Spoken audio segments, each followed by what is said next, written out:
अस्सलाम वालेकुम नाज़रीन, मैं हूं मंसूर अली खान। प्रोग्राम में आपको खुशामदीद कहेंगे। नाज़रीन, ये बात तो काफ़ी अरसे से की जा रही थी कि इमरान खान के जेल में जाने के बाद तहरीक इंसाफ में क़यादत का बहरान शिद्दत इख्तियार कर चुका है। तहरीक इंसाफ में फैसला नहीं हो पा रहा कि मुज़ाकरात होंगे या एहतजाजी तहरीक चलाई जाएगी। एक दिन अलीमा खान की तरफ से कहा जाता है कि एहतजाजी तहरीक की तैयारी की जाए, लेकिन 24 घंटे भी नहीं गुजरते और कुछ लो और कुछ दो की बात की जाती है। आप बताएं वो क्या चीज छोड़े तो आप उसको रिहा करेंगे। गिव एंड टेक करना चाहते हैं, हमें बता दें इमरान क्या गिव करे और आपको क्या चाहिए। हम आपको यकीन से कहते हैं जो ईमानदारी से जो चीज होगी हम आपके साथ बातचीत करेंगे। अलीमा खान साहब की गुफ्तगू आपने सुनी। वो कह रही थी कि इमरान खान साहब का ये पैगाम है, वो जो कुछ भी ये कह रही हैं, लेकिन तहरीक इंसाफ की सियासी क़यादत ये मानने के लिए तैयार ही नहीं कि कुछ लो और कुछ दो की कोई बात हुई है। जहां गिव एंड टेक की आपने बात की है, वो लोगों ने मिस इंटरप्रेट किया है। उन्होंने ये कहा है कि आप क्या चाहते हैं, ये कहा है। उन्होंने कभी ऐसा नहीं किया कि आओ कुछ हमसे गिव एंड टेक कर लो और लेट खान साहब भी फ्री। गिव एंड टेक सिर्फ कुछ हद तक है। पाकिस्तान के लिए अगर कोई बात करना चाहता है तो बात करे, लेकिन मेरे लिए कोई गिव एंड टेक का सवाल पैदा ही नहीं रहता। अगर करना होता तो मैं पहले कर चुका होता, 600 दिन में जेल में ना गुजारता। लेकिन आज अलीमा खान ने यह बता दिया कि आखिर इमरान खान साहब से मांगा क्या जा रहा है।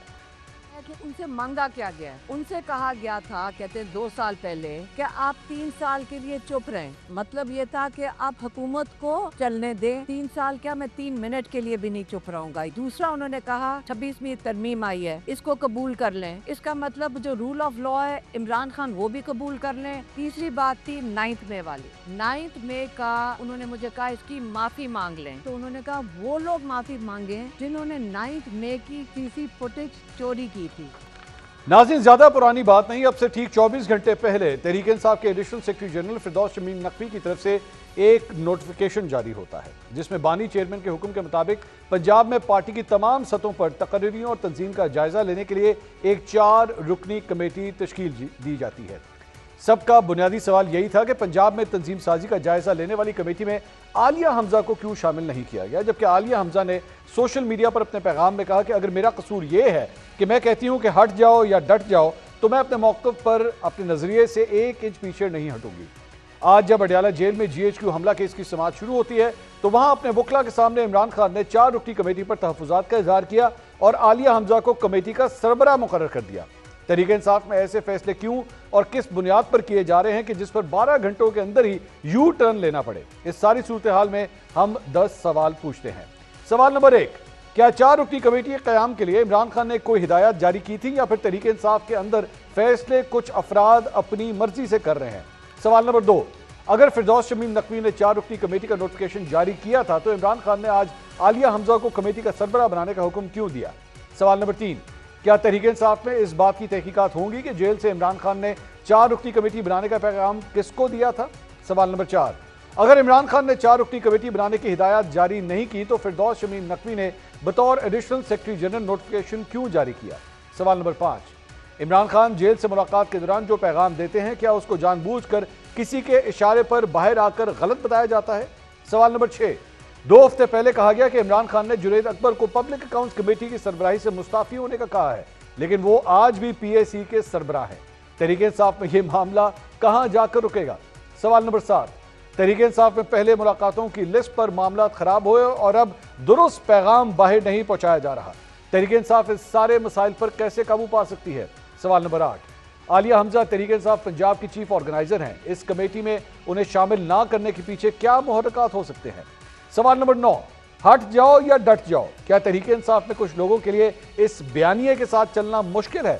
सवाल नंबर 10, अगर आलिया हमजा के खिलाफ पार्टी के अंदर से किसी ने साजिश की है तो क्या उसके खिलाफ भी शेरफ मरवत की तरह सख्त कार्रवाई हो सकती है। इन तमाम सवालों के साथ साथ इस बारे में भी बात करेंगे कि क्या इमरान खान साहब की रिहाई अनकरीब होने वाली है, क्योंकि पिछले 72 घंटों के अंदर इस बारे में काफ़ी चहमगोइयाँ हो रही हैं। 5 तारीख की डेट जो है वो इस्लामाबाद हाई कोर्ट के अंदर लगी है, अलकादिर ट्रस्ट के हवाले से जो अपील की गई थी, और बहुत से जो तज्जियाकार हैं उनका ये भी मानना है कि हो सकता है 5 तारीख को इमरान खान साहब के लिए कोई बहुत बड़ी खुशखबरी आने लगी है। इसके ऊपर मजीद बात करेंगे। अपने पैनलिस्ट का इंट्रोडक्शन कराऊंगा। स्टूडियो के अंदर ही मेरे साथ मौजूद है सीनियर तज्जियाकार एंकर पर्सन मुनीफ फारूक साहब। मुनीफ साहब, बहुत शुक्रिया आपने हमें ज्वाइन किया। हमें ज्वाइन कर रहे हैं वीडियो लिंक के जरिए सीनियर तज्जियाकार हमारे सीनियर हफीजुल्लाह नियाजी साहब। नियाजी साहब, बहुत शुक्रिया आप तशरीफ लाए। और हमारे दोस्त भाई सीनियर तज्जियाकार एंकर पर्सन शहजाद इकबाल साहब भी आज हमारे साथ मौजूद हैं। मैं सबसे पहले जो हमारे सीनियर हैं न्यायी साहब, जरा उनसे बात का आगाज करूंगा। न्यायी साहब, आपका एक क्लिप मैंने देखा, आप एक प्रोग्राम में तशरीफ लेके गए थे शामी साहब के प्रोग्राम के अंदर, जिसमें आपने ये फरमाया कि इमरान खान साहब को जमानत मिलने लगी है 5 तारीख को। ये बहुत बड़ी खबर है और आपकी ये बात जो है वो इस वक्त सोशल मीडिया के ऊपर आग की तरह फैली हुई है। तो सर ये किस तरह होने जा रहा है, इसकी कुछ डिटेल्स शेयर कीजिएगा हमारे साथ न्यायी साहब। मुझे नहीं पता था कि मैं इस बुरी तरह फंस जाऊंगा अपनी जो है दानिशवरी का मुजाहरा करते हुए और अपना जो है एक जो सियासी ढांचा बनाते हुए। वैसे तो वो कहते हैं ना कलाम शायर बज़ुबान शायर, तो यहाँ पे मुनीर फारूक की मौजूदगी में हमें क्या बताऊँ। यहाँ से तो असल खबर हम भी जो है सुनना पसंद फरमाएंगे और आपके भी सामने आ जाएगी। देखिए जी, मैं तो मेरे पास सिर्फ ये होता है कि तहरीक इंसाफ की जो सियासत है वो कहते हैं, पहले तो कहते हैं कि सियासत के बारे में अंदाज़ा करना बिल्कुल नामुमकिन होता है कि वो क्या किस वक्त क्या रुख इख्तियार करती है, क्योंकि ज़रूरी नहीं कि आप एक पॉलिटिकल फैसला करें कि मैं ये करना जा रहा हूँ तो उसको कर भी पाएँ, क्योंकि बहुत सारी चीज़ें होती हैं कि वो आपके फैसले को नाकारा बना देती हैं या आपको अपना फैसला वापस लेने पर मजबूर कर देती हैं और आप दूसरा फैसला करते हैं जिसकी वहाँ जो ज़मीनी हक़ाइक़ होते हैं उसकी गुंजाइश निकालते हैं। फिर पाकिस्तानी सियासत के बारे में अंदाज़ा करना और फिर उसके अंदर अगर PTI का फैक्टर शामिल करें पाकिस्तानी सियासत में तो किसी भी अनहोनी का किसी भी वक्त इम्कान है। दूसरी बात यह है कि देखें जो डील होती है ना, वो तो जब होगी तो मेरा ख्याल है कि हज़रत जिब्रील अलैहिस्सलाम भी अगर मौजूद हुए तो उनको भी नाउज़ बिल्लाह उन्हें कानो कान खबर नहीं होगी। कोई नवाज शरीफ जब जद्दा के तैयारे में बैठ रहे थे तो शहबाज शरीफ साहब को ये बताया गया था कि तैयारा आपका इंतजार कर रहा है, सामान आपका पहुँच चुका है। जब बेनज़ीर साहबा ने मुशर्रफ साहब से फरवरी 2007 में डील की थी तो कुछ साल बाद आगे पता चला था कि बेनज़ीर साहबा की उनसे कोई NRO या कोई डील हुई है। तो इसलिए डील के बारे में ये कहना है कि अगर होगी तो उसको कोई अनाउंसमेंट होगी या उसके पैसे कोई क्राइन होंगे या हालात पैदा होंगे, हालात कुछ भी हो सकते हैं। लेकिन जब सियासत में आपको जो चीज़ भी लेनी होती है उसको एग्जीक्यूट करना पड़ता है। मैंने अगर MNA का इलेक्शन लड़ना है तो उसकी मुझे अनाउंसमेंट करनी पड़ेगी, मुझे गेम प्लान देना पड़ेगा। सियासत में ये नहीं होता कि आपको काम करना चाहें तो उसको सारा दिन छुपाए रखें और सीधा राज में लेके चले। आपको किसी न किसी वक्त को उसको सरफेस करना होता है। अब इसके अंदर अलीमा साहबा की जो प्रेस कॉन्फ्रेंस थी और उसके पीछे जो ट्रेल थी वाक़यात की, उसने मुझे दहला दिया कि एकदम पता चलता है कि अलीमा साहबा और अली अमीन गंडापुर के अंदर रिप्रोचमेंट हो गई है। फिर पता चलता है कि अलीमा साहबा उनकी सियासी कमेटी में बैठी हो, मेरे ख्याल ये पहली दफ़ा हुआ होगा, और सियासी कमेटी में बैठने की वजह से उनकी फिर तस्वीर दी जो पिछले 2 सालों में तहरीक साहब ने भी कभी सियासी कमेटी की इजलास की तस्वीर नहीं थी। फिर ऑप्टिक्स क्रिएट किए गए। फिर एक ऐसा मैंने फ़ोटो फ्रेम देखा जिसके अंदर वो सारे लोग मौजूद थे जिनके अंदर एक ट्रस्ट डेफिसिट है, जिनके अंदर इंटरसाइन फ्यूड है, जिनमें इंटरनल स्ट्राइप्स है। तो वो साहब फिर अलीमा साहबा की जो गुफ्तगू थी वो चकाचौंध शशदर कर देने वाली थी, जिसमें यकदम उन्होंने कहा जी आप बताएं हमसे क्या लेना चाहते हैं, और हम आपको फिर एक लफ्ज़ कि हम आपको शर्त बता करते हैं या क्या कहते हैं जी कि हम वादा करते हैं कि हम विल अबाइड बाय द जो भी हमारी कमिटमेंट आपसे होगी। ये सारे होते हैं कि जिससे मेरा ख्याल था कि कुछ ना कुछ है। अब इसमें यह है कि आया ये उसका स्टार्ट होगा 5 जून का, तो मेरा ख्याल था कि इमरान खान साहब की बेल हो के निकलना तो उनका नामुमकिन है। वो तो पाकिस्तान के अंदर मेरा अपना एक पक्का नैरेटिव है, टॉपिक है कि इमरान खान साहब क्यों नहीं निकल पाएंगे, बुशरा बीबी के निकलने का इम्कान भी हो सकता है। नहीं न्याय साहब, आपने तो आपका जो क्लिप है वो इस वक्त तमाम पाकिस्तान तहरीक इंसाफ की सफ़ों में जंगल की आग की तरह फैल रहा है कि न्याय साहब ने कहा है कि 5 तारीख को खान साहब आने लगे हैं, रिहा होने लगे हैं, बाहर आने वाले हैं। तो ये तो अब आप ये फरमा रहे हैं कि 5 तारीख को ये यानी ईद से पहले रिहाई अभी आपको नजर नहीं आ रही। देखें जी, मैंने तो क्लिप के अंदर जो है ना उसका सिर्फ वो बनाया है, लेकिन मुनीब के अपने प्रोग्राम में अभी मैं इनका देख रहा था कुछ 2 घंटे पहले प्रोग्राम, तो उसमें उन्होंने एक बात करके मुझे थोड़ा सा जो इसको कहना चाहिए कि एक शरायत कर दी कि जी मैंने उसमें बड़े जो है कहा है कि जी मैं अपना तजिया पेश कर सकता हूँ। इस तजिए के तनाज़ मैंने कहा ना मेरे पास खबर है और ना मेरे पास कोई जायचा है या क्रिस्टल बॉल है कि मैं आपको बताऊं। मैं तजिया करके बता सकता हूं कि इमरान खान साहब के, ये मैं बता दूं, एक बात सुनना बड़ी इंपॉर्टेंट है कि जनरल फैज़ हमीद साहब जो 1 साल के कमोपेश के करीब अरेस्ट हुए हैं या शायद इससे भी ज़्यादा मुझे नहीं मालूम, लेकिन ये कहना कि जी ये कुछ दीवानी अदालत का मुकदमा या डिफेमेशन को केस चल रहा है कि 5 साल चल रहा है, भाई give me a break. Military में 2 दिन का ट्रायल होता है, चौथे दिन सजा आ जाती है। कभी दफिया जनों को पकड़ेंगे बगैर सबूतों के और बगैर उसके? क्यों नहीं आ रहा? मैं सिर्फ इसकी एक ही तौजीह पेश करता हूं कि इमरान खान साहब के मुज़ाकरात हो रहे हैं, साल से हो रहे हैं। फिर जब अलीमिन गंडापुर का चीफ मिनिस्टर बनाते हो, गौर को बनाते हो, सदर बनाते हो, गौर यू को बनाते हो अपोजिशन लीडर, तो क्या मुझे ये बता रहे हो कि आप मुजामती तहरीक चलाओगे कि 100 वर्ष से पेशाबाज सिपा करी कि जो लोग जिसके 30 साल से एस्टेब्लिशमेंट के साथ उनकी लॉयल्टी जो है बियॉन्ड एनी डाउट है, ठीक, उनको आप कहते वो सारा आपने बना के इमरान खान ने बनाया ना, क्यों बनाया? तो इसलिए ये डील की देखो उनके मुज़ाकरात चल रहे हैं, इसमें तो मुझे कोई किसी से पूछने की जरूरत नहीं है। अच्छा, मुझे कोई एस्टेब्लिशमेंट के बड़ों ने नहीं बताना या मुझे किसी ने किसी नहीं, लेकिन मैं ये बता दूं आया वो किसी सिरे लगेंगे जिस दिन फैज़ हमीद का केस सामने आ जाए, समझो मुज़ाकरात खत्म हो गए हैं और इमरान खान साहब का वक्त शहादत आ पहुंचा है। मेरा मतलब सियासी शहादत, खुदा न खास्ता दूसरी नहीं। अच्छा। और जिस दिन आगे जब तक फैज़ हमीद नहीं आता ये खातिर जमा रखें कि इनके मुज़ाकरात चल रहे हैं, नतीजा क्या निकलता है? 5 जून को रिहा होते हैं या 10 जून को रिहा, फिर भी इनसे मुराद है कि वो ऑप्टिक्स होंगे। इमरान खान साहब जो है या नवाज शरीफ साहब जो है इनकी राय मसदूद है क्योंकि ये इंस्टीट्यूशन का फैसला है, या से मुनीर साहब का फैसला नहीं है। तो एक फिक्र सुन लें, 27 अक्टूबर 2022 को DGI जनरल नदीम अंजम ने कहा था कि ये फैसला हमने जनवरी 2021 में कर लिया था इमरान खान साहब को हटाने का, इन सो मेनी वर्ड्स, और ये अगले 18 साल नाफिज रहेगा।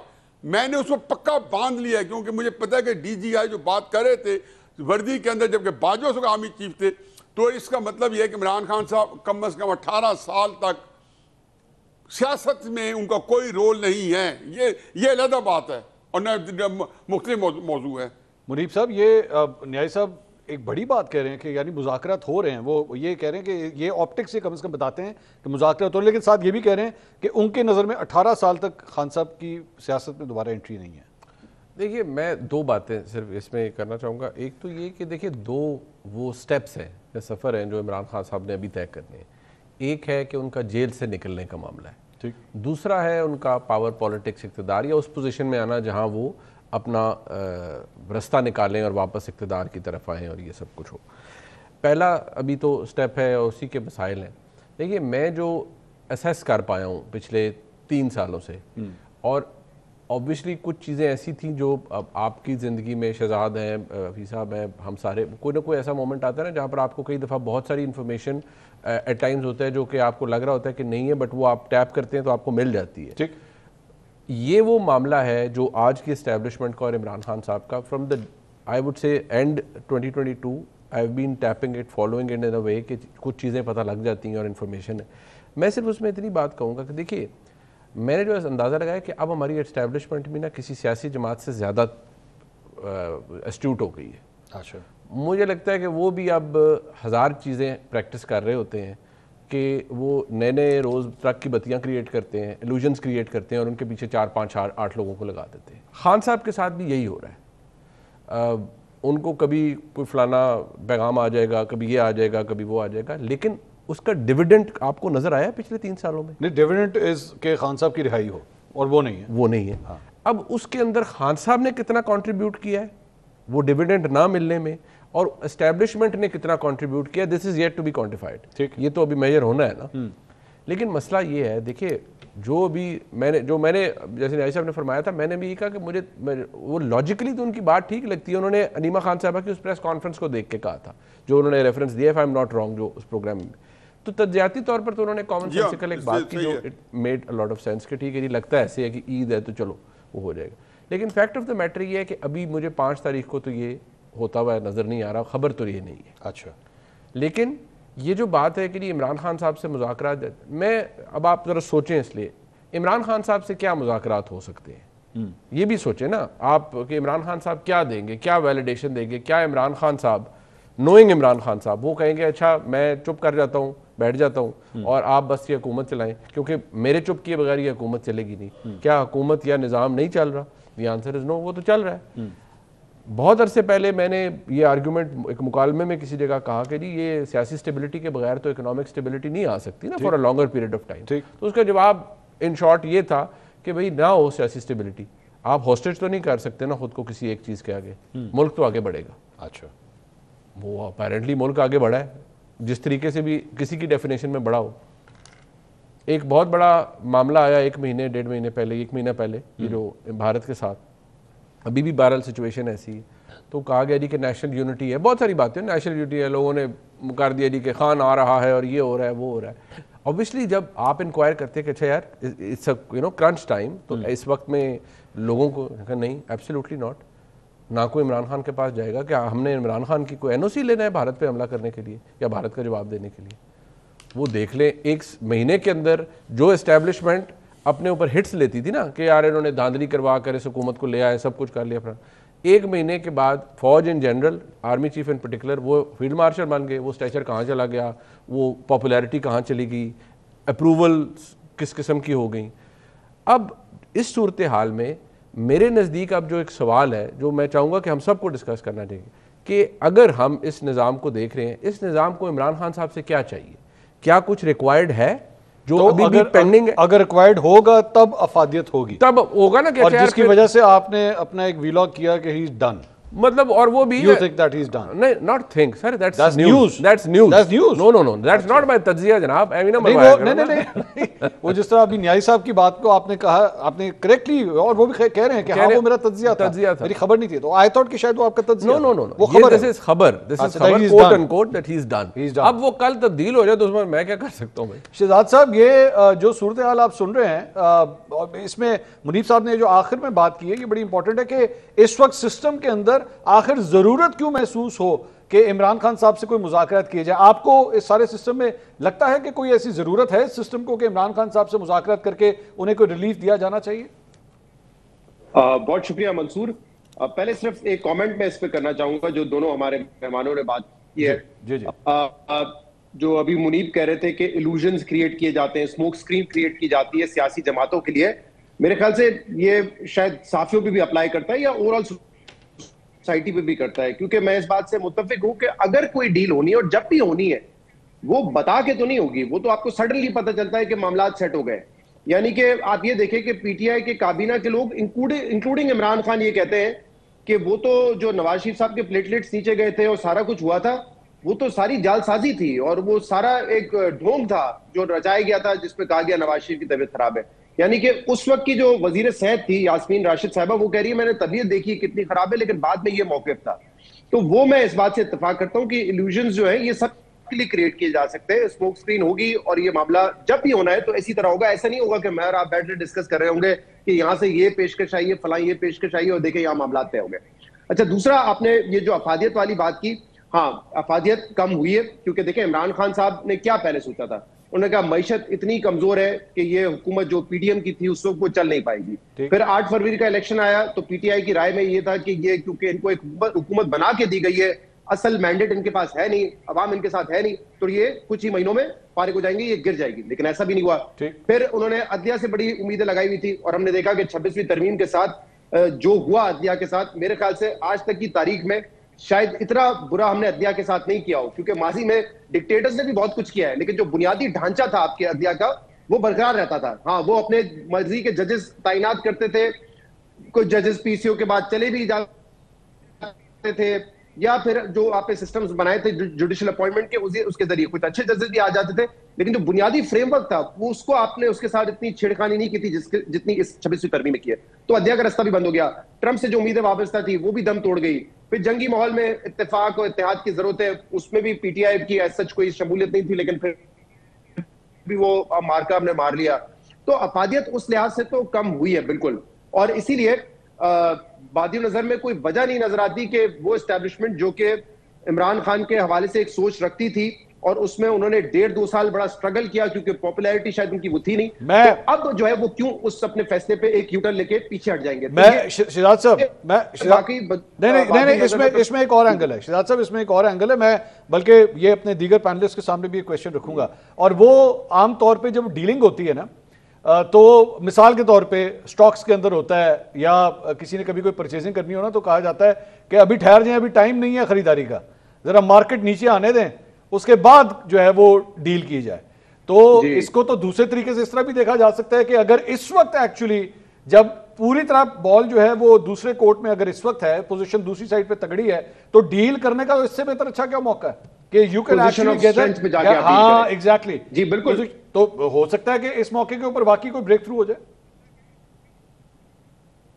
हाँ, लेकिन फिर तो हम ये कह रहे हैं कि एक टोटल सबमिशन करनी पड़ेगी इमरान खान को, और वो क्या सियासी तौर पे ये करेंगे या नहीं करेंगे, क्योंकि उनको तो इस वक्त जेल में बैठना और बनी गाला में बैठने में क्या फर्क नजर आ रहा है। वो कहते हैं कि बनी गाला बैठ के मैंने सियासत नहीं करनी तो मेरा सारी पॉपुलैरिटी वोट बैंक नीचे चले जाएगा, तो अगर सियासत नहीं करनी है तो मैं अदियाला जेल में बैठा रहता हूँ। एज ऑफ नाउ तो यही पोजीशन हमें नजर आती है ना, क्योंकि ये खबर तो मैंने कुछ महीनों पहले दी थी कि उनके लिए कहा गया था कि अगर आप इस सिस्टम को चलने दें, कोई ऐसी रुकावट ना क्रिएट करें और कोई गारंटी हमारे पास हो कि आप ये सिस्टम चलने देंगे एटलीस्ट फॉर 4 years टिल 2028, तो आपके लिए आहिस्ता आहिस्ता आसानियां पैदा की जाएंगी और इवेंचुअली आप बनी गाला शिफ्ट हो सकेंगे। तो उस वक्त शायद इमरान खान ने ये नहीं मानी बात, और फिर हमने 26 नवंबर भी देखा उसके बाद के मामला देखे। तो अगर इमरान खान अब पोजीशन ऑफ वीकनेस पे आके इतने मजबूर हो गए, मुझे नहीं पता उनकी क्या स्टेट मेंटल स्टेट है इस वक्त, लेकिन अगर इतने मजबूर हो गए कि वो बिल्कुल स्टेट ऑफ वीकनेस पे आके कॉम्प्रोमाइज करना चाहते हैं, तो शायद वो कर लेंगे उस पर।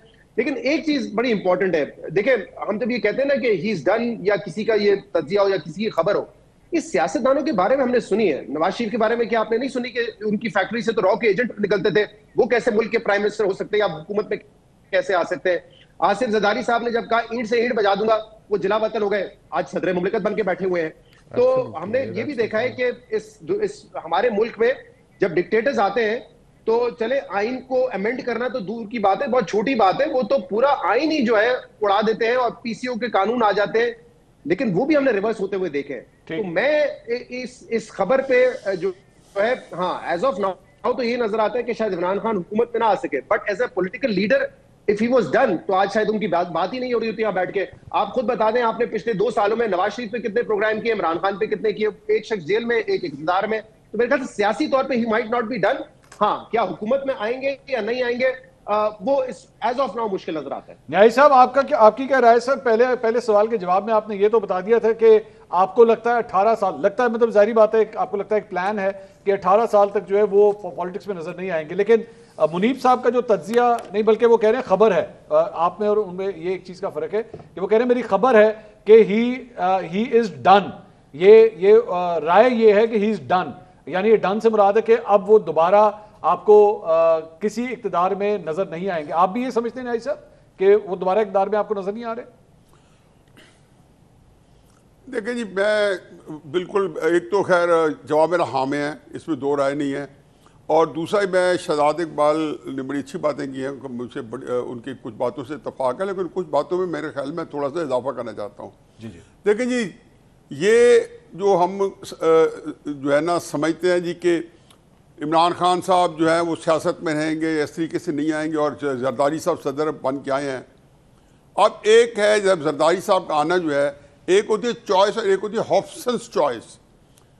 ये जिन हालात में आए हैं इसका मतलब ये नहीं कि सैलिशन दिलो जान से जो जरदारी साहब के बारे में जो तस्वर रखती थी वो लेके आई है, और पता नहीं क्या उसके बाद उनका अंजाम बनता है कि वो पहले 3 दफ़ा नवाज शरीफ साहब को जब लेके आए तो उनको मिसाल बना के निकाला, और उसके अलावा चॉइस ही नहीं थी जब वो लेके आए। जैसे उनके पास चॉइस बनी तो पार्टी सैलिशन के पास पड़ी है। शहबाज शरीफ साहब जो है वो बदली नवाज शरीफ के हैं या जो है सैलिशन के आदमी हैं। मेरी तो राय हमेशा ये है कि जो पार्टी पूरी की पूरी जो है मुस्लिम नून नवाज शरीफ से हट के निकल के जो है इस वक्त एसोसिएशन के पास बैठी है। एक बात जहन में रखें कि एसोसिएशन के 2 रहनुमा असूल हैं। पहला उनका रहनुमा असूल ये है कि ताकत जो होती है वो उनको सब कुछ दे सकती है, उनको आरटीएस दे सकती है, उनको फॉर्म 47 दे सकती है, उनको मार्शल लॉ दे सकती है, उनको इक़्तिदार दे सकती है। अगर उनको जरा शक हो के ताकत नहीं दे सकती तो वो मेरा ख्याल है कि वो ये उस दिन वो अपना आखिरी दिन समझेंगे। उनके जहन के करीब से नहीं गुजरता था कि हमें कोई बंदा जो है हम कुछ दे सकता है। दूसरी बात ये समझें कि एसोसिएशन जो थी वो हमेशा से ओमनी पोटेंट थी। ये 10 मई के बाद वो ओमनी प्रेजेंट भी हो गई है। चारों तरफ एसोसिएशन नजर आ रही है। मुनीब साहब के जितने प्रोग्राम हैं उनके वीलॉग्स हैं वो ये जरूर जिक्र करते हैं और बिल्कुल सही करते हैं, और मैं भी यही बात करता हूँ, आप लोग यही करते हैं कि इस वक्त चारों तरफ जो माहौल है वो एसोसिएशन के साथ साथ जो है उसके मुताबिक है। अब एक और बात भी इसमें इनकॉर्पोरेट करें, इमरान खान साहब जो हम कहते हैं जी डील हो रही है, मुज़ाकरात हो रही है, इमरान खान साहब क्या दे सकते हैं, सजेशन क्या ले सकते हैं। भाई मुज़ाकरात के अंदर ज़रूरी तो नहीं कि मैं अगर किसी जगह पे अपने बच्चों का रिश्ता करना चाहता हूँ तो राज़ी हूँ, लेकिन इसका मतलब ये नहीं कि मैं कोशिश भी ना करूँ। भाई ये इमरान खान साहब से हम कैसे हक छीन सकते हैं कि वो अगर मुज़ाकरात की कोशिश करना चाहते हैं अपने तरीके से, क्रूड है, सही है, इफ्स एंड बट्स लगा के, प्रेशर दे के, मुज़ामती तहरीकों का रोप डाल के, कोई और तरीके कार के, अलीमीन गड्ढापुर को, स्वाति साहब को, गौर को, किसी को इस्तेमाल करके सर मुंह लगाती नहीं लगाती, लेकिन ये उनकी जाती उनके पास हक है, वो उसको इस्तेमाल कर सकते हैं, चाहे सलेशन राजी हो या ना हो। नहीं सलेशन राजी हो। और आखिरी बात, आपके सवाल का जवाब, हाँ, एक मिनट सर, एक मिनट, लेकिन यहाँ पे खान साहब के लिए गुंजाइश इसलिए कम है क्योंकि जितना खान साहब ने इस मामले के ऊपर खड़े होकर कहा है, जितना फौज के हवाले से, एस्टैब्लिशमेंट के हवाले से जो तनकीद उन्होंने की और जितना कहा कि डट के खड़ा है अब इमरान और वो बिल्कुल नहीं मानेगा, तो इसलिए एक आम पाकिस्तानी होने के नाते कभी आपका इस वक्त टेलीविजन चैनल ये देखा जा रहा है, आपको लोग प्रोग्राम इस वक्त देख रहे हैं, इमरान खान का फॉलोअर, पीटीआई का फॉलोअर आपकी कभी इस बात से मानेगा ही नहीं कि खान साहब जो है वो मुज़ाकरात करने के लिए राजी हो जाएंगे, बेंड होने के लिए या एस्टैब्लिशमेंट को कुछ देने के लिए राजी हो जाएंगे, हो ही नहीं सकता। देखिए मैं अंधे मुकल्दों की तो कुछ नहीं कर सकता हूँ। मेरे सामने इस वक्त मेरे तुम जो इस वक्त जो लिसनर हैं वो 3 बंदे हैं और मैं समझता हूँ पाकिस्तान में हकीकत यह है कि इस वक्त आप तीनों एक बहुत बड़ा नाम हो तजिए के अंदर और आपकी बहुत बड़ी अपने सबकी फॉलोइंग है, इंडिपेंडेंट ऑफ तहरीक इंसाफ। वो क्या कहते हैं क्या नहीं कहते, आप लोगों के बारे में क्या कहते हैं, लेकिन आप लोगों को जो हल्का असर है वो किसी के लिए भी जो है काबिल रश्क है। अब मुझे ये बताएं कि जी इमरान खान साहब जो हैं ये जो बाजवा से ज़्यादा किसी को गाली दी तो उन्होंने, मैं उसको भी ठीक है कि आसिम मुनीर साहब जब लेफ्टिनेंट जनरल थे उनके ताब का शिकार हुए थे, लेकिन जो बाजवा के साथ उन्होंने किया वो तो lieutenant field marshal Asim Munir साहब के साथ आर्मी चीफ से तो नहीं किया। वो जू मैनी बातें जरूर करते थे, एक आध बात सलीके सख्त भी करते थे। बाजवा को तो मीर जावेर का, मीर सादिक का, तो ये सितंबर में मैंने मुलाकातें की थी बाजवा से 3, 2 उन्होंने कन्फर्म की, तीसरी जो है बहुत सारे हमारे दोस्त कहते हैं कि तीसरी हुई थी जो है किसी सेफ हाउस में, लेकिन ये तो दो ही हुई है सर। सदर अलवी ने प्रेसिडेंट हाउस में मुझे खुद बताया तो 2 मुलाकातें, लेकिन मैं तो एक नहीं, ना सिर्फ मुलाकातें की थी बल्कि ये भी कहा था कि बाजवा साहब की सबराई में इलेक्शन होने चाहिए। नहीं, इसके अलावा क्या कहा था कि बाजवा साहब को दूसरी तोसी दे देनी चाहिए। और 27 अक्टूबर जैसा मैंने जिक्र किया है, जो बहुत फेमस गैर मामूली प्रेस कॉन्फ्रेंस की थी जनरल नदीम अंजम ने और जनरल इफ्तिखार बाबर ने, DGISPR ने, तो उसमें क्या कहा था, उसने कहा जी मैं साथ बैठे था, मैं हक्का बक्का रह गया। उन्होंने कहा मैं आपको इनडेफिनेट पीरियड के लिए आर्मी चीफ बनाना चाहता हूं। मुझे बताएं कि ये वो लड़ने वाली बातें थी। और जो मुझे आरिफ अलवी ने, मैं सारी बातें नहीं करता हूँ कि बड़ी हमारी वो जो उन्होंने मेरे साथ हमारी एक इन्फॉर्मल बात हुई थी सदर हाउस में अलवी साहब से मुलाकात हुई, मैं गया इसलिए उनके आगे हाथ जोड़े के इमरान खान साहब नए नाटक जेल में गए थे, मैंने कहा खुदा के वास्ते रिप्रोच करा दो, पाकिस्तान नहीं अफोर्ड कर सकता इनकी लड़ाई। तो उन्होंने कहा जी ये नहीं सुनते, ठीक, और कोई बंदा इनकी इमरान खान साहब को खातर में नहीं लाते। ठीक, मुझे ये बताएं कि जब आप ये सूरत हाल है और कोई बंदा जो है जिसको कहना चाहिए कि इमरान खान साहब की मिन्नतें तरले हो रही हैं, उन्होंने आसिम मुनीर साहब से कितनी टेलीफोन पे बातें की, तो क्या वो क्या करेंगे, बच्चों को रिश्ता तय करने के लिए वो फोन करने मिलाना चाहते थे? क्या वो जनरल बाजवा को जब 3 मुलाकातें की तो मुफाहमत के लिए मेरे भाई की?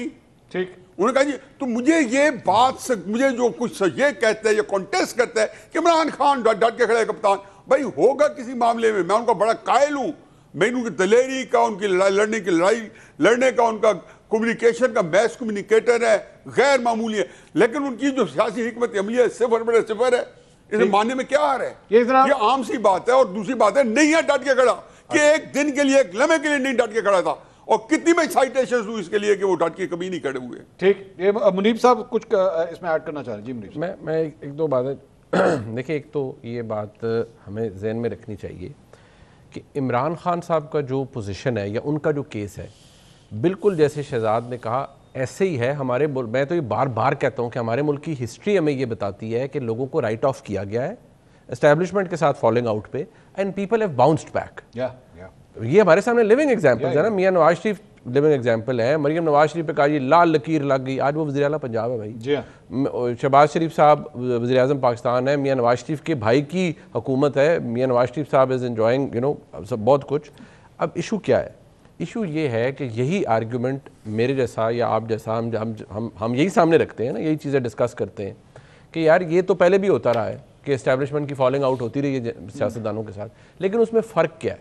उसमें आप ये देखें कि फॉलिंग आउट होती है, फिर रास्ते निकलते हैं, ठीक, साल बाद निकल आए, 1.5 साल बाद निकल आए, बट यू कैन टेल कि यार लीड हो गई है, रास्ते निकल गए, फलान हो गया, ये हो गया। मसला ये है कि इमरान खान साहब के हवाले से जब ये चीज़ हम डिस्कस करते हैं या हमें अंदाज़ा होता है बहुत सारी चीज़ों का, उसमें यह है कि जो नुकसान इमरान खान साहब ने पहुंचाया है इदारे को, इदारा ये समझता है ना कि जो नुकसान इमरान खान ने हमें पहुंचाया है, ये आज तक हमें ना आसिफ जरदारी ने पहुंचाया, ना मियाँ नवाज शरीफ ने पहुंचाया। ठीक है। दूसरी बात वो ये कहते हैं कि भाई ये किसी फ़र्द वाहिद का पोजीशन नहीं है, हालांकि फ़ौज की चेन ऑफ कमांड तो ये है ना कि जो आर्मी चीफ कहता है it goes all the way down. ऐसा नहीं है कि यूनियन काउंसिल की फ़ौज और है और फलाने ज़िले की फ़ौज और है, फ़ौज एक स्ट्रक्चर के अंदर काम करती है, एक डिसिप्लिन के अंदर। अब इशू ये है कि उनके नज़दीक ये इंस्टीट्यूशनल रिस्पॉन्स है to Imran Khan that he is never to be dependent on. ये अनरिलायबल शख्सियत है, इन्होंने पाकिस्तान की फ़ौज को बहुत बड़ा डैमेज किया है। ठीक, 2 मौक़ों पर। वो कहते हैं जी हम पहली चीज़ भूल जाएं कि उन्होंने आर्मी चीफ आसिम मुनीर साहब की तैनाती में जो किया, एक्सपोज्ड है हर चीज़। नंबर 2 वो कहते हैं जी 9 मई 2023 ये नहीं है कि इमारतों के ऊपर हमले हुए, वो उन्होंने हमारे चीफ के खिलाफ कू करवाना था, इंटरनल कू करवाना था। अच्छा, ऐसे ही तो नहीं उन्होंने अपने लोगों को फारग किया ना, 3 स्टार 2 स्टार और ब्रिगेडियर्स और फलाने, कई हाजिर सर्विस भी थे, उनको क्या डेस्क पे बैठने की वजह से भेज दिया? किसी वजह से भेजा होगा ना घरों को। कई लोग जो हाउस अरेस्ट रहे शायद अब भी को हों, किस वजह से भेजा है भाई? DGISPR ने खुद आके कहा था ना कि हमने तो किसी को माफ़ नहीं किया। अब सवाल ये है, क्या हिस्ट्री में ये पास्ट में ऐसी ये पोजीशंस आई हैं कि आपने जिन्ना हाउस हो गया, फलाना हो गया, मियाँ नवाज शरीफ वज़ीर आज़म थे, उन्होंने गलत फैसला किया, ठीक किया, ज़ियाउद्दीन भट्ट साहब को उन्होंने कहा आर्मी चीफ बना देता हूँ, मुशर्रफ साहब अवाम में थे तो फ़ौज ने कू कर दिया था। नॉट राइट, नॉट जस्टिफाइबल, कोई जस्टिफाई नहीं कर रहा, बट फौज ने रिस्पॉन्ड किया ना, उन्होंने नहीं एक्सेप्ट किया। ठीक। अब ये जो हुआ है इसको वो एक डिफरेंट केस देखते हैं जो इमरान खान साहब के साथ मामला है। जहाँ तक बात है कि ऑप्शन के लिए खामोश रह जाएं, ये रह जाएं, देखिए बात बड़ी सीधी सी है। ये तजवीज़ जितनी दफ़ा भी आई, ये तहरीक इंसाफ के दोस्तों की जानिब से आई। अच्छा, हमेशा से गंडापुर साहब की जानिब से कि जी इनको फलानी जगह कर दें, और जो बहुत दोस्त हैं, आप यकीन माने, मैं आपको क्रंच मोमेंट बताता हूँ। ये जो बात है ना, मैंने जो अभी कहा, और शहजाद गंडापुर साहब की जानिब से टुवर्ड्स एस्टैब्लिशमेंट आई, हाँ, कि खान साहब को आप ये कॉन्फिडेंस बिल्डिंग मेयर के लिए आप किसी और जगह मुंतकिल कर दें, हालात बेहतर हो जाएंगे। ठीक है। क्रंच मोमेंट्स की मैं आपको बात बताता हूँ कि 24 और 26 नवंबर 2024, आप यकीन माने कि उस दौरान भी जितनी बातें गर्दिश की जा रही थी, ओ जी खान साहब से फलाना बंदा चला गया मिलने के लिए, खान साहब की कभी को वीडियो की बात आ रही है, कभी क्या, बस जी खान साहब को आज रात को ही बनी गाला शिफ्ट किया जा रहा है, सब। There was nothing going on. क्या बात हो रही थी? सिर्फ स्ट्रेटेजिक लेवल की बात हो रही थी। क्या कि टेक्निकल लेवल की बात हो रही थी। क्या कि यार आपने संजानी नहीं जाना, आपने फलानी जगह नहीं जाना, चाहे वहाँ चले जाएं, डी चौक नहीं आना, डी चौक नहीं आना। आपका ख्याल है कि जो बाद में डंडा सोटा चला वो क्यों चला था? क्योंकि इससे बाहर गए, क्योंकि आप जो बुशरा बीबी का जो पूरा सारा काम था कि वो आ गई, उन्होंने कहा मैंने जाना है डी चौक, वो क्या हुआ? It was out of the plan. Gandapur साहब तो अभी निकले नहीं थे केपी से, तो वो मोहसिन नकवी साहब से राब्ते पे थे कि मैं हम निकल रहे हैं, हम आ रहे हैं, इतना तो वो लिएज़ॉन करके इस्लामाबाद आ रहे थे। ठीक है। सो ये जो सारी बात है ना, ये सारा वाला के लिए उनके लिए कोई ये उन्हें कहा गया आप चुप करके बैठ जाएंगे, नोए इमरान खान साहब वो चुप करके बैठेंगे नहीं। लेकिन आप न्यायी साहब की बात सुने ना, न्यायी साहब ने अभी कहा कि आप इस पे मैं 1 मिनट सिद्धार्थ में आ रहा हूँ, न्यायी साहब कह रहे हैं कि आप उनसे जो नहीं एक्सपेक्ट कर रहे होते रिकंसिलिएट करने के लिए, वो वहां तक चले जाते हैं। बाजवा साहब की एग्जांपल उनके सामने है। तो आप ये समझ रहे हैं कि खान साहब जो है वो अगर मान नहीं रहे तो मानने के लिए तैयार हो जाएंगे, आप बात तो करें। देखिए मैं ये कह रहा हूँ कि इमरान खान साहब, नोइंग इमरान खान साहब, उन पर कोई रिलाई कोई कैसे करेगा अगर कल को यूटर्न नहीं ले लेंगे? देखिए इमरान खान की पॉपुलैरिटी से तो कोई डिस्प्यूट नहीं कर सकता ना। ठीक है। हमने तो खान साहब ने पहला जलसा देखना है, तो उन ओहो जलसा को छोड़ के बाद जिस दिन खान साहब को रिलीज किया जाए, मैं बात कह रहा हूँ, वो जब बाहर देखेंगे यार ये तो मेरे बाहर गाड़ियां ही गाड़ियां और जनाब बंदा ही बंदा इकट्ठा हुआ है मुझे बनीगाला तक पहुंचाने के लिए, मैंने कहा ऐसी की तैसी। क्योंकि जो जेन्युइन आउटपोर हमने 2022 में जब इमरान खान को निकाला गया, जो लोग बाहर निकले थे, जेन्युइन आउटपोर यार, उसको हम वो तो नहीं कह सकते कि लोगों ने किसी ने निकाल दिया। No, people came out. So उस चीज को तो हमें विटनेस हमने किया है ना। ठीक। तो ये चीज जरूर ज़हन में रखें कि यहाँ इशू वो भी है, एक तो ये कि उनका केस मुख्तलिफ है, दूसरा ये कि इमरान खान साहब की गारंटी वो खुद भी नहीं दे सकते। शहजाद साहब, यू वर सेइंग समथिंग, आप पहले बात करें फिर मैं सवाल करता हूं आपसे। हाँ, मैं ये मुनीब की बात से मैं इत्तेफाक करता हूं कि इस वक्त इंस्टीट्यूशन की यही फीलिंग है कि इमरान खान ने जितना डैमेज किया है 9 मई और अपने बयानिए से, उतना किसी ने नहीं किया, और शायद इसी वजह से सख्तियां ज्यादा हैं, इलेक्शन में बड़ी तादाद में वोट लेने के बावजूद हुकूमत ही बना सके, ये सारी चीजें अपनी जगह। लेकिन मैं मुनीब से पूछना ही चाह रहा हूं, how is it different from what has happened in the past? क्योंकि ये तज्जिया तो मेरे ख्याल से हम लोग या हमारे सीनियर भी करते रहे कि इमरान खान को पहली जो कोशिश थी लाने की वो मुशर्रफ के टाइम पे थी, और उसी वक्त से सिलसिला शुरू हुआ था दो पार्टीज को डिस्क्रेडिट करने का, यानी कि एस्टैब्लिशमेंट की पॉलिसी थी जिसमें नून लीग और पीपल्स पार्टी। और ये कितने साल तक आप बता दीजिए कि डिस्क्रेडिट करने का सिलसिला चला? मेरे ख्याल से आप कहेंगे मुशर्रफ टाइम पे शुरू हुआ, फिर थम गया क्योंकि इमरान खान और मुशर्रफ साहब एक हो नहीं सके। लेकिन फिर जब पाशा साहब आए 2008-9 में, फिर ये सिलसिला शुरू हुआ जिसमें काफ लीग के सबरान भी कहते हैं कि हमारी पार्टी छोड़ के पीटीआई बनाई गई। यानी कि 12-13 साल का सिलसिला था जिसमें दो पार्टीज को मुकम्मल तौर पर डिस्क्रेडिट करके कि ये गद्दार है, ये करप्ट है, ये मुल्क के लिए नासूर है, इनको माइनस किया जाए। इमरान खान जो है उसके ऊपर हमारी बैकिंग है, हमारी बैकिंग उसके साथ है, उनको लाया जाए। तो वो भी एक इंस्टीट्यूशनल पॉलिसी थी व्हिच रैन ओवर 15-20 इयर्स। लेकिन शहजाद को आगे किया गया, दूसरी पार्टी को शहजाद, इसमें अगर मैं हिस्टोरिकल कॉन्टेक्स्ट में मैं कह रहा हूं कि we can not write off anything, situation changes, लोग बदल जाते हैं या सिचुएशन बदल जाती है। शहजाद, हिस्टोरिकली बिल्कुल दुरुस्त, मैं भी यही बात कहता रहता हूं कि हिस्टोरिकली भाई हम हिस्ट्री यही बताती है, हमने सिर्फ ये देखना है, मैंने, आपने, शहजाद ने, न्याई साहब ने, कि क्या हिस्ट्री बदलेगी या नहीं होगी। दूसरी बात ये है कि ये जो जब बहुत से लोगों को पिछले दिनों बड़ी प्रॉब्लम हुई है, मैं जब ये बात कहता हूं कि भाई आज का जो आज की एस्टैब्लिशमेंट है ना, उसमें वो फ़र्क क्या है, वो फ़र्क ये बताया जाता है कि जो बाजवा साहब की एस्टैब्लिशमेंट थी ना, वो मोहब्बत इमरान में डूबी हुई थी। फिर उससे विड्रॉल से सिम्टम्स शुरू हो गए कि भाई ये तो हम इतने मोहब्बत में डूब गए हैं कि हमारी लुटिया डूब रही है। सीधी सी बात है, बाजवा साहब 18 में इक़्तिदार में लाए इमरान खान साहब को, कुछ अरसे बाद ही उन्हें पता लग गया और लिटरली कोट एंड कोट के यार साढ़े को खच बच गई है। फिर बीच में फिर 2019 गुजरा, कोविड आ गया, वो 1 साल और गुजरा। 2021 की मैं आपको बता रहा हूँ from a very responsible person, ऐसे बैठ के कि यार दिस इज, ये तो वाइंड अप हो रहा है सब कुछ। 2021 की मैं बात कर रहा हूँ। फॉलिंग आउट फैज हमीद साहब पे तो एंड में जाके हुई ना, वो जबकि 21 एंड पे हुई ना फॉलिंग आउट। मैं आपको 21 के शुरू की बात बता रहा हूँ कि भाई ये अब वाइंड अप है, क्योंकि ये नहीं चल सकता, ये जिस तरह ये इतने निकम्मे निकले हैं, इतने खराब फारग हैं कि अब वो कौन कह रहे हैं, वो इलेक्शन भी हार गए थे हफीज शेख साहब जी। अब मैं आपको बताता, अब मसला ये है कि यही तो आज का क्या है, वो कहते नहीं वो मोहब्बतें इमरान में डूबी हुई थी और वो परवान चढ़ रही थी। आज जो हालात हैं वो डिसलाइक है टुवर्ड्स इमरान खान साहब, इंस्टीट्यूशनल डिसलाइक है, because the kind of damage Imran Khan साहब अकॉर्डिंग टू देम, वो ये कहते हैं कि जो डैमेज इमरान खान साहब ने किया उससे अब इदारे के लोग उनसे नफरत करते हैं। शहजाद साहब, इसमें अगर मैं इसमें सिर्फ एक ऐड कर लूं एक बात को कि अब आम सिंपलिस्टिक लैंग्वेज के अंदर आप लाहौर से अगर चले ना, इस्लामाबाद की तरफ आना शुरू हो, मरगला की पहाड़ियां आनी होती हैं, तो मरगला की पहाड़ियां आने के लिए कल्लर कहार की पहाड़ियां सबसे पहले आती हैं। वो कल्लर कहार की पहाड़ियां जब आपको नजर आती है ना, तो फिर आपको आइडिया हो जाता है कि घंटे सवा 1.5 घंटे तक जो है वो मरगला की पहाड़ियां भी नजर आना शुरू हो जाएंगी। यहां पे प्रॉब्लम यह है कि माजी की जब हम बात करते हैं, हिस्ट्री की हम बात करते हैं, तो हिस्ट्री के अंदर चंद ऐसी चीजें हमने देखी, मिसाल के तौर पे जनरल बाजवा साहब को एक्सटेंशन दी गई, नून लीग शामिल थी, मरियम नवाज का ट्विटर अकाउंट जो है वो बंद हो गया, ट्वीट्स आना बंद हो गई, जलसे होना बंद हो गए। ये सारी वो कलर कहार की पहाड़ियां थी जो अल्टीमेटली फिर मरगला की पहाड़ियों तक ले गई बात। यहां पे सिचुएशन पाकिस्तान तहरीक-ए-इंसाफ के हवाले से सवाल है, मैं आप तीनों के सामने रखता हूं, आपको पाकिस्तान तहरीक-ए-इंसाफ के हवाले से कलर कहार की पहाड़ियां अभी तक नजर आना शुरू हुई हैं क्या? नहीं है, मैंने पहले जवाब में लिखा कि इस वक्त एज ऑफ नाउ तो नहीं नजर आता। और पहाड़ियों के अलावा नवाज शरीफ साहब के पास शहबाज शरीफ साहब भी मौजूद थे, और शहबाज शरीफ साहब की पॉलिटिक्स कोई बदी नहीं है, वो एक कंसिस्टेंटली दहाइयों से इनकी पॉलिटिक्स करते आ रहे हैं। On a lighter note, Shahzad on a lighter note, Shehbaz Sharif तो कलर कहार का जो है ना रेस्ट एरिया पूरा वहां के सारी थकान दूर हो जाती है। उनकी सियासत जो है, अगर हम इसको इक़्तिदार और उस हवाले से पैमाना है हमारा, तो फिर वो शहबाज शरीफ साहब की सियासत कामयाब हुई है कि वो इक़्तिदार में ले आए नवाज शरीफ साहब को और उनकी पार्टी को, उस वक्त भी जब उनके पास पॉपुलर वोट नहीं था।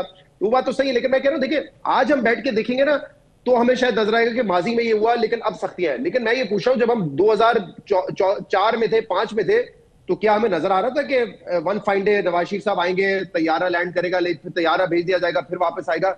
उस वक्त की एस्टैब्लिशमेंट उस नवाज शरीफ के बारे में उतनी ही सख्त थी। बाजवा, मैं आपको बता रहा हूं कि जब ये ब्रीफिंग्स होती थी, जो आज भी होती होंगी, आज अब तो नहीं होती इतना मीडिया इंटरेक्शन, टॉप लेवल पे क्या ये ब्रीफिंग नहीं होती थी कि यार नवाज, बल्कि मैं आपको बताता हूं, मैंने सवाल पूछा था कि आप इमरान खान के साथ हैं और उनको सपोर्ट कर रहे हैं, पैसे भी लेके आ रहे हैं। कुछ अर्से पहले नवाज शरीफ साहब मुल्क के वजीर आजम थे, उनको आपने सपोर्ट नहीं किया, बल्कि इल्जाम ये लगता है आप लोगों के ऊपर कि उनकी हुकूमत गिराई आप लोगों ने। तो उन्होंने कहा कि देखिए बड़ा इसका पस मंजर है, डॉन लीक्स में हमने बड़ा नरम रवैया रखा, लेकिन फिर उन्होंने हमारे साथ इंसाफ नहीं किया। लेकिन फिर आप ये देखें, जब रॉ की फैक्ट्री से लोग निकलने लगे तो फिर कैसे वो इस तरह की हुकूमत चल सकती है? Now this was the narrative. क्या उस वक्त आप ये सोच सकते थे कि this would be temporary and this will change? मुझे नहीं लगता है कि मैं नहीं देख सकता था। आई थिंक मैं कह रहा हूं कि जब लोग बदलते हैं, हालात बदलते हैं, थिंग्स चेंज। नहीं, 2003-4 में ना हम तीनों जो है, मैं, मुनीब और शहजाद, वी वर यंगस्टर्स ना, हम तो खैर अभी भी यंगस्टर्स हैं, हम कहीं बुढ़े हुए हैं, लेकिन न्याजी साहब जो है ना हमारी गाइडेंस कर सकते हैं, उन्होंने वो टाइम देखा हुआ। न्याजी साहब 2003-4 के अंदर जो नवाज शरीफ के हवाले से एक राय पाई जाती थी, शहजाद साहब ने बड़े अच्छा इसको पिन पॉइंट किया कि फिर राय तब्दील हो गई, 2013 के अंदर वो वजीर आजम बन गए। तो क्या ऐसा नहीं है कि कहीं इमरान खान साहब भी अपना 2003-2004 इस वक्त जी रहे हैं, और हो सकता है 8-10 साल के बाद जो है वो कहानी तब्दील हो जाए और एक दफा फिर उनको वजीर आजम की शक्ल में हम देखें? पता नहीं, मेरा ख्याल है कि हम जितनी बातें कर रहे हैं ना, मेरे लिए मेरा ख्याल है कि ये बात शायद मायूब लगती है, ये फिक्र कहते हुए, लेकिन मैं किसी और कॉन्टेक्स्ट में कह रहा हूँ कि हमारी बातें जो है, हमारी खुद ही अंदर उसके अंदर एक कॉन्ट्रडिक्शन आ रही है कि अभी शहजाद ने कहा था, बड़े राइटली कहा था कि जी हम इमरान खान को डिस्कस कर रहे हैं, नवाज शरीफ साहब जो है ना 3 में ना 13 में है, और पिछले 3 साल से बिल्कुल सही कहा है। भाई आप सियासत किसको समझते हैं? पहले तो इसको बताएं कि सियासत को स्पेल आउट करें। मेरे नज़दीक नवाज शरीफ की या इमरान खान साहब की या बेनज़ीर साहबा की जो सियासत थी या भुट्टो साहब की, उसका जो पहला जहत है वो ये उनकी पॉपुलरिज्म है, इक़्तिदार नहीं है, लेकिन उस डेफिनेटली चाहते हैं इक़्तिदार भी हो। इमरान खान साहब का मखमसा क्या है कि वो फंसे हुए हैं कि ये बात मैंने तहरीक इंसाफ वालों को, इमरान खान साहब जब इक़्तिदार से अलहदा हुए तो 2 दिन बाद कही थी। मैंने कहा इनको सबसे बड़ा जो इनका मसला होगा कि पॉपुलर पॉलिटिक्स आएगी कि सेल्यूशन को गाली दो। इस मुल्क में जिसने सेल्यूशन को गाली दी उसको रिश्वतें मिली। ये कोई रॉकेट साइंस नहीं। इमरान खान साहब ने क्या कश्मीर फतह किया था? क्या उस्मान कोई बुज़दारी ने पॉपुलरिटी लाई है? क्या करप्शन इंडेक्स 116 से 140 पे पहुंचा के गए, 142 पे? भाई कोई वादा पूरा किया है। वो पॉपुलैरिटी क्या है? पॉपुलैरिटी नैरेटिव की। ये नैरेटिव नवाज शरीफ साहब के पास था तो पाकिस्तान में नंबर 1 भी वही थे, नंबर 2 भी, नंबर 3 भी। अब मुझे बताएं कि नवाज शरीफ के पास, मैं हम सब के साथ मुतफिक हूं, उनकी सियासत अब नहीं हो गई है। कहते हैं जी शहबाज शरीफ इक़्तिदार में आके नवाज शरीफ की सियासत चल रही है। लानत ऐसी सियासत पे जो बेचारे, मैं लफ्ज़ उनके तस्दीक नहीं कर रहा हूँ, अपनी तकलीफ का इज़हार कर रहा हूँ कि लाश की तरफ फिर रहे हैं। किसी को पता है उनके अंदर क्या बीत रही है? क्योंकि पॉपुलर पॉलिटिक्स से मुस्लिम लीग ने डील करके दफना के रख दी है।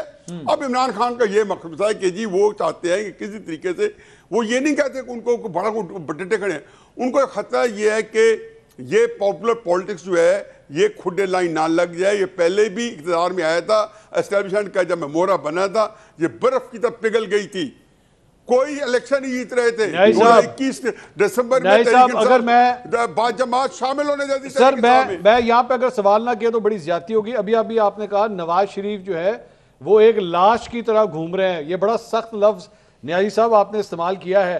आप मैंने अच्छा लफ्ज, ये कौन सा अच्छा लफ्ज है सर? लाश की तरह घूम रहे हैं कि मेरा